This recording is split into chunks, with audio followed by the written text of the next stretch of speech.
Boy bo'lishni istasangiz, avvalo pul haqingizdagi salbiy e'tiqodlaringizni o'zgartiring.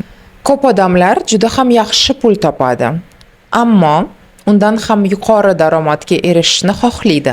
Va muammo shundaki, ularni o'z bilimi yoki tajriba yetishmovchiligi emas, balki o'z salbiy moliyaviy e'tiqodlari to'xtatadi. Masalan, pul baxt keltirmaydi yoki pul yomonlikni ildizi yoki hamma boylar o'g'ri. Va shunaqa e'tiqodlar bilan sizni miyangiz boylikni va pulni xavf yoki yomon narsadek qabul qiladi. Natijada esa siz juda ham aqlli, tajribali va ko'p ishlaydigan mutaxassis bo'lishingiz mumkin. Ammo ong ostingiz katta daromad olib keladigan imkoniyatlarni o'zi rad etishi mumkin.